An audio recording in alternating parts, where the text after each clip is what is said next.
नमस्कार दोस्तों, उड़ान आईएएस प्लेटफॉर्म पर आपका स्वागत है। मेरा नाम है अनिल कुमार। प्यारे दोस्तों, हमारा हरियाणा पीसीएस के लिए विशेष सीरीज चल रहा है। तो इंडियन इकोनॉमी, हिस्ट्री, पॉलिटी और आपका ज्योग्राफी, जितने भी मतलब आपके बेसिक सब्जेक्ट हैं, स्टैटिक सब्जेक्ट हैं, उनका क्लास चल रहा है और ये आपके लिए विशेष रूप से लाया गया है। तो प्यारे दोस्तों, ये हरियाणा पीसीएस के साथ साथ आप देखेंगे उत्तर प्रदेश पीसीएस, उत्तर प्रदेश में आरओ एआरओ की बहुत बड़ी वैकेंसी आई हुई है। उसके लिए फिर उसके बाद Bihar PCS, Madhya Pradesh PCS, Rajasthan PCS, Uttarakhand PCS, अर्थात सभी स्टेट पीसीएस के लिए भी ये महत्वपूर्ण साबित होगा और आपका यूपीएससी के लिए भी। तो प्यारे दोस्तों, अगर मैं इतिहास की बात करूं, मैं आपके साथ डिस्कस कर रहा था आधुनिक भारत का इतिहास। और आधुनिक भारत के इतिहास में दोस्तों, अगर हम बात करें तो दोस्तों, मैंने आपको अभी सबसे पहले मैंने बताया था भाई देखो, हमने इसको दो तरीके से पढ़ना चाह रहे हैं। तो मैंने क्या किया कि मान लीजिए कि पहले हमने 1600 से लेकर आपके 1857 तक पढ़ेंगे, फिर 1857 से लेकर आपका 1947 तक पढ़ेंगे। या फिर आप इसको एक तरीके से ऐसे भी कह सकते हो कि जैसे मान लो इतिहास जो है, हिस्ट्री, इसको दो वर्गों में बांट के आप पढ़ सकते हो। एक तो आप सन 1600 से, यानी कि यूरोपियन कंपनियों के आगमन से लेकर, ठीक है, तो लगभग आप कह सकते हैं कि 1857 तक पढ़ सकते हैं। ठीक है, एक पोर्शन इसका ये हो जाएगा। फिर एक आप 1857 से ले लीजिए, या फिर आप कहेंगे कि 1885, ठीक है, यानी कांग्रेस की स्थापना से लेकर 1947 तक पढ़ लीजिए। ठीक है, ये आपका क्या है, दो विभाजन आपके हो जाएंगे इस तरह से। तो अगर हम बात करें प्यारे दोस्तों, अभी आप देखिएगा, आज जो हम स्टार्ट करने वाले हैं, मैंने अभी तक आपको क्या पढ़ाया भाई, आपका यूरोपियन कंपनियों का जो आगमन हुआ था इसके बारे में हमने पढ़ लिया है बहुत अच्छे से, और किस प्रकार से यूरोपियन कंपनियों को एक एक करके हराया ब्रिटिशर्स ने, इसको भी हमने देखा। फिर एक एक करके किस प्रकार से उन्होंने भारतीय राज्य उनको हराया, यानी कि जैसे मराठा हो गया, है ना, आपका मैसूर हो गया, पंजाब हो गया, ये सारी बातें हमने देखा। अभी प्यारे दोस्तों, अब आज हम जो देखने वाले हैं, जो अंग्रेजों ने शासन किया उसको हम कहते हैं औपनिवेशिक शासन, कॉलोनियल रूल। ठीक है, तो दोस्तों, इस शासन के विरुद्ध भारत के लोगों की प्रतिक्रिया क्या थी, भारतीयों की प्रतिक्रिया थी क्या थी, रिएक्शन क्या था। तो आप देख सकते हैं, Indian reaction against colonial rule, अर्थात ब्रिटिश या फिर औपनिवेशिक शासन के विरुद्ध भारत की प्रतिक्रिया क्या है।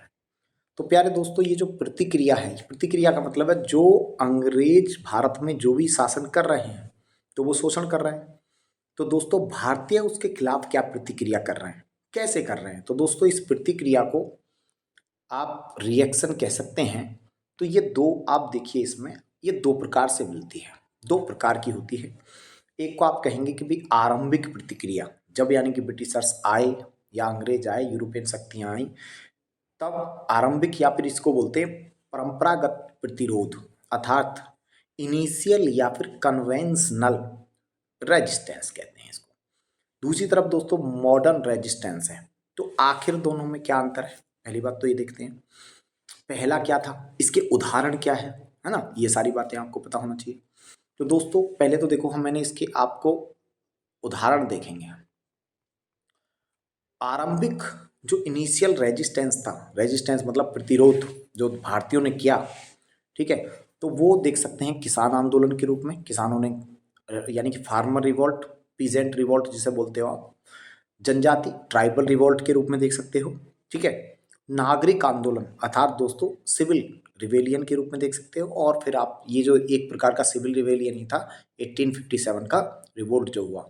ठीक है, तो इस तरफ जो देखोगे आप किसान आंदोलन देखोगे इसमें, है ना, यानी कि ये कैसे हैं, परंपरागत तरीके हैं।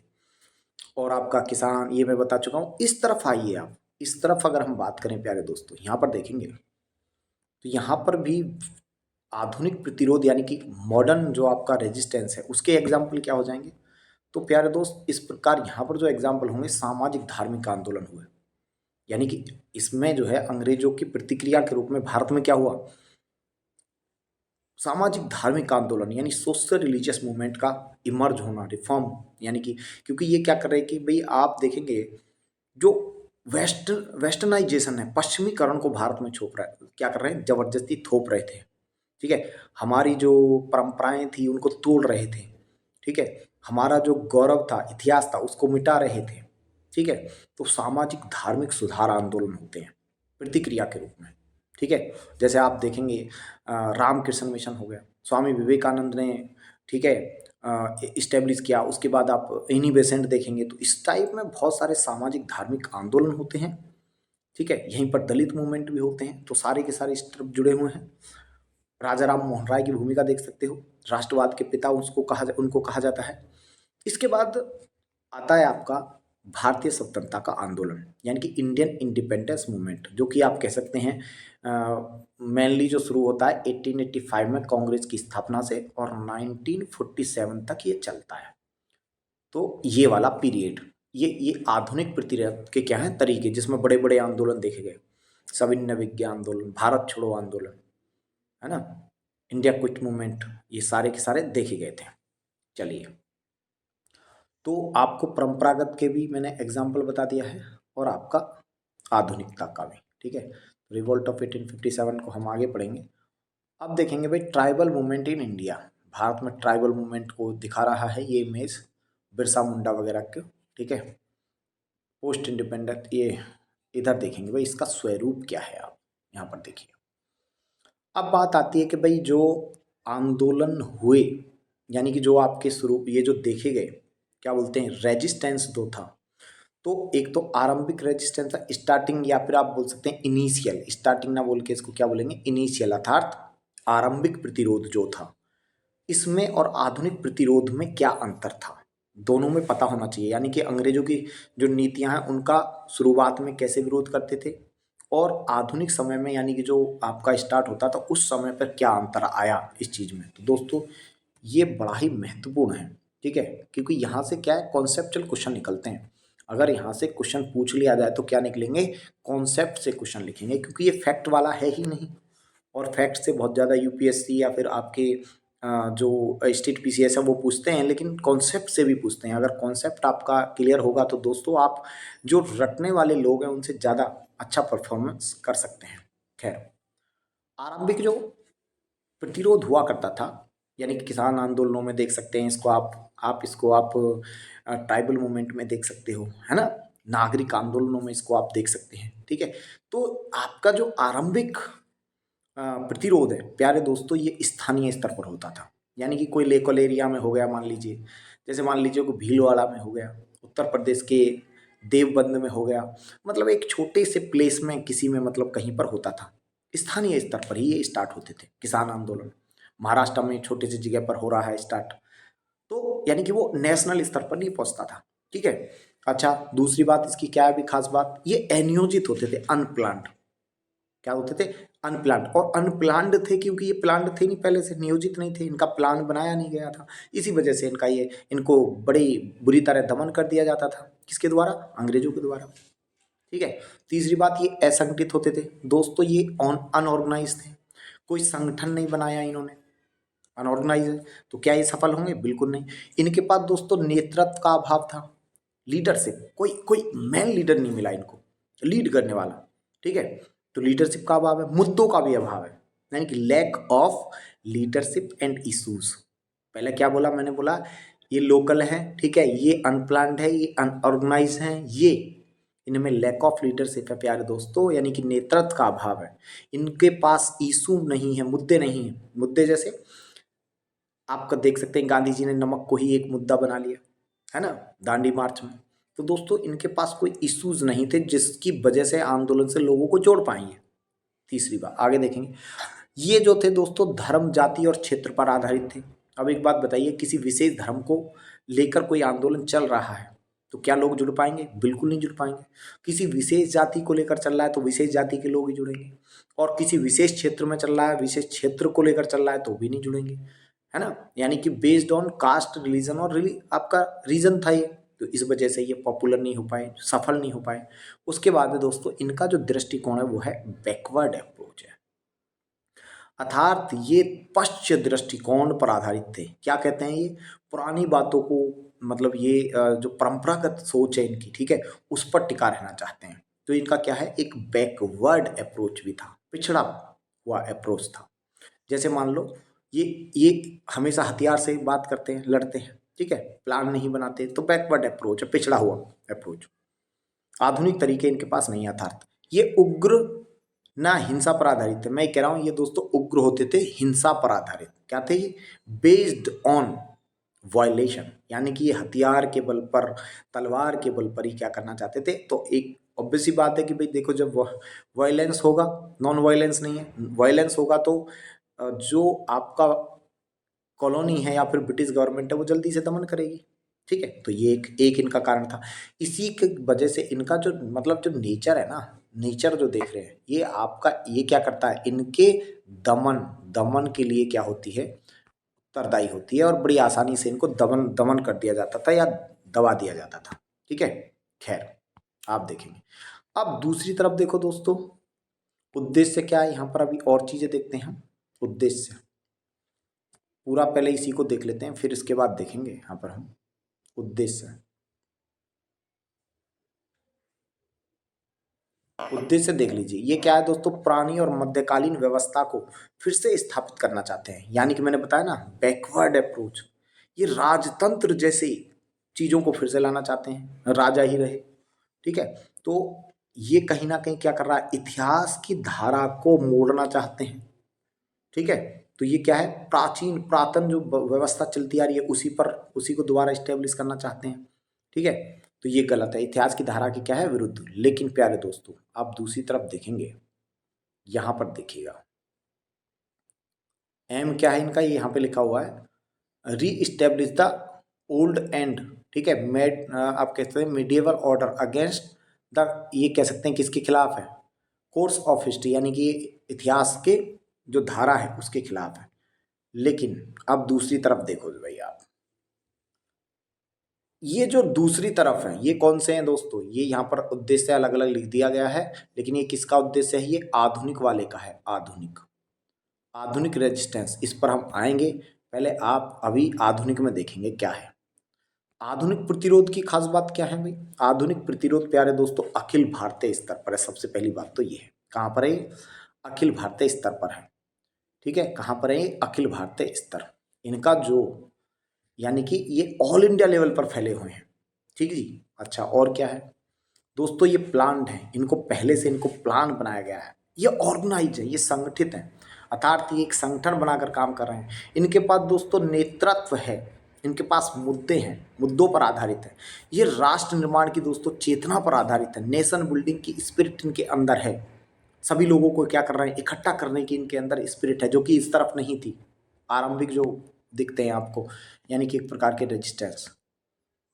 अब इनका उद्देश्य क्या है दोस्तों, यहां पर देखेंगे आप, आधुनिक वाले का क्या उद्देश्य है। ये क्या है, मॉडर्न का देख रहा हूं मैं, मॉडर्न रेजिस्टेंस का एम क्या है, औपनिवेशिक व्यवस्था के स्थान पर दोस्तों कोई नई व्यवस्था लाना। जैसे नई व्यवस्था, राजस्व, आप देख सकते हैं, स्वराज का लाना। स्वराज मतलब सेल्फ रूल होना चाहिए, हम खुद पर अपने आप राज करेंगे। लोकतंत्र की स्थापना करना, अर्थात ये इतिहास की धारा के क्या चल रहा है, अनुकूल दिशा में चल रहा है। दैट मीन्स एम क्या है, ऑफ द, यानी कि बोला हुआ है देखो, कॉलोनियल सिस्टम रिप्लेस या फिर अरेंजमेंट स्टेब्लिश हिस्ट्री, ठीक है। तो इसका मतलब मैं कहना चाह रहा हूँ कि ये चाहता है कि भैया कॉलोनियल जो चला आ रहा है उसको हटाया जाए, ठीक है, और एक नई व्यवस्था लाई जाए, जैसे लोकतंत्र, स्वराज जैसी चीज़ों का इस्टेब्लिश किया जाए।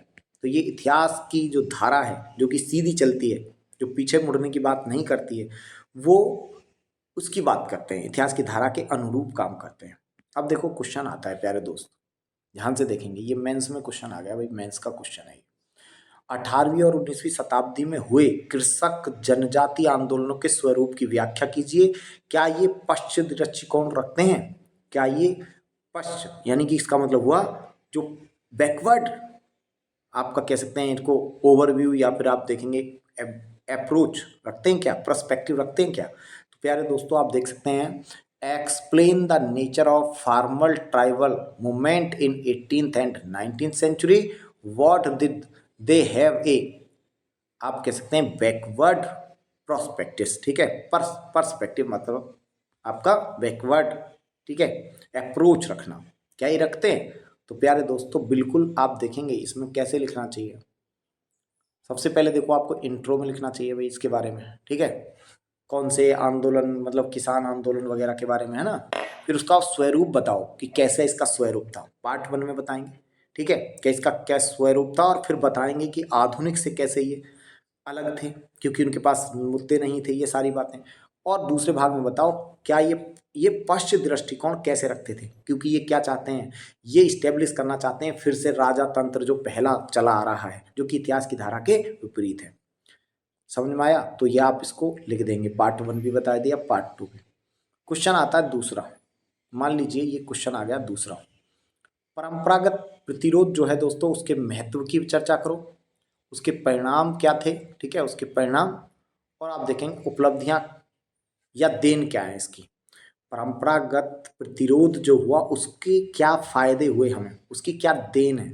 तो प्यारे दोस्तों इसको हमें देखना चाहिए, एक बार देखेंगे जल्दी। चलिए भाई, परंपरागत जो प्रतिरोध है उससे क्या लाभ मिला, क्या फायदे हुए, इस पर हम बात करने वाले हैं। चलिए यहाँ पर देखेंगे, ये बिल्कुल ठीक है। हाँ जी देखो, पहली बात तो ये है, निम्न या फिर निम्न स्तर, लोकल लेवल, ग्रामीण स्तर, ठीक है, स्तर यानी कि आम किसान जनजाति, ये किसके खिलाफ हुआ दोस्तों, ये औपनिवेशिक शोषण के विरुद्ध आम जनता की क्या थी, प्रतिक्रिया थी। किसान की जनता थी, ग्रामीण लोगों के क्या है, प्रतिक्रिया है, किसके खिलाफ, ब्रिटिशर्स के खिलाफ। औपनिवेशिक जो शोषण हुआ, अंग्रेजों ने जो शोषण किया, उसकी आरंभिक निम्न स्तर पर प्रतिक्रिया देखी जा सकती है, ग्राम लेवल पर प्रतिक्रिया थी, स्थानीय स्तर पर प्रतिक्रिया थी, है नहीं है। तो can be seen as Indian, देख सकते हैं, reaction against colonial exploitation of low level rural level, ठीक है। तो कॉमन पीपल इसमें देख सकते हैं, ट्राइबल्स को देखा जा सकता है। उसके बाद दूसरी बात यह है कि इसने 1857 का जो विद्रोह हुआ और राष्ट्रीय चेतना का जो आधार निर्मित हुआ दोस्तों, इसी ने किया है। स्वतंत्रता संघर्ष का जो एक एक आधार डेवलप किया है, फ्रीडम मूवमेंट का एक आधार स्तंभ, यानी कि जो आप कह सकते हैं कि संघर्ष करने की, यानी कि हमने अंग्रेजों से जीतने के लिए जो साहस, उसकी शुरुआत तो यहीं से देखी जाती है। यानी कि भारत की आज़ादी की नींव कहाँ से पड़ी, इसने, ठीक है। क्योंकि इसके बाद जो आप छोटे छोटे रिवोल्ट देखेंगे, इन रिवोल्ट को मिलकर एक 1857 का रिवोल्ट होगा। फिर हम 1857 की क्रांति में क्यों हारे, क्योंकि हमारे अंदर सेंस ऑफ यूनिटी नहीं था, एकता की कमी थी। तो फिर हम नेशनल मूवमेंट में इकट्ठा हुए, कहीं ना कहीं जो संघर्ष की प्रेरणा कहाँ से मिली, इन्हीं से मिली है हमें, ठीक है। तो ये एक बड़ी बात है। अच्छा आगे देखेंगे, इसका मतलब ये हुआ संघर्ष, स्वतंत्रता संघर्ष को मजबूत आधार किया और उसके लिए भूमि का निर्माण, यानी कि दोस्तों अबेस का निर्माण किया। तीसरी बात बड़ी ही महत्वपूर्ण, इससे संघर्ष की एक परंपरा का विकास हुआ। It develop the tradition of struggle, Bharat में संघर्ष की जो परंपरा यहीं से हुई।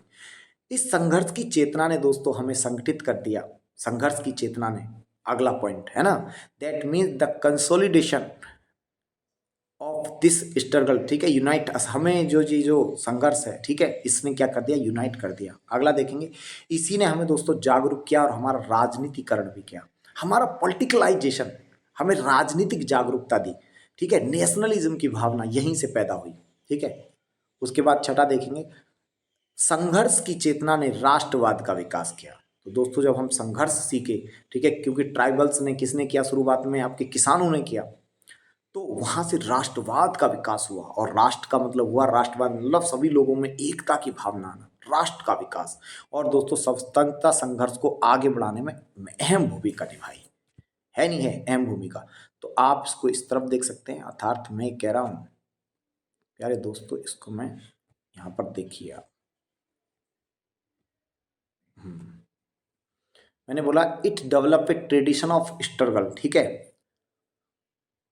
कंसोलिडेट मान लीजिए, कंसोलिडेट ऑफ दिस स्ट्रगल, या फिर कॉन्शियसनेस, हमारे अंदर कॉन्शियसनेस ला दिया ऑफ दिस स्ट्रगल, यूनाइट अस, हमें क्या किया, यूनाइट किया। दिस मेड अस अवेयर, इसने हमें अवेयर किया और हमारा पॉलिटिकलाइजेशन भी किया, ठीक है। And consciousness of struggle played an important role in the development of nationalism, ठीक है, फर्दर आप देखेंगे फ्रीडम स्ट्रगल, इसको भी क्या क्या मजबूत किया। तो इस प्रकार से मैंने आपको 2 क्वेश्चंस बताए थे, ठीक है। तो आप देख सकते हैं ये बड़े ही महत्वपूर्ण, ठीक है, आ सकता है कि किस प्रकार से लिखा जाए, ठीक है। तो आपको मैंने इसका मॉडल आंसर भी दे दिया है, और ये आपको समझने में आपका पीटी में भी आएगा। तो एक आपका बैकग्राउंड पता होना चाहिए कि पहले जो आपके आंदोलन हुए वो किस प्रकार के थे, आरंभिक आंदोलन किस प्रकार के थे, और उनका किस प्रकार से भारतीयों ने विरोध किया, और बाद में जो हुए उनका किस प्रकार से विरोध किया। तो प्यारे दोस्तों, मुझे लग रहा है आपको साथ ये बहुत अच्छे से समझ में आया होगा। अगर क्लास समझ में आया हो तो अच्छा लगा हो आपको, तो प्यारे दोस्तों आप अपने दोस्तों को शेयर करिए, चैनल को लाइक करिए, शेयर करिए और सब्सक्राइब करिए। मिलते हैं नेक्स्ट क्लास में। बहुत बहुत धन्यवाद।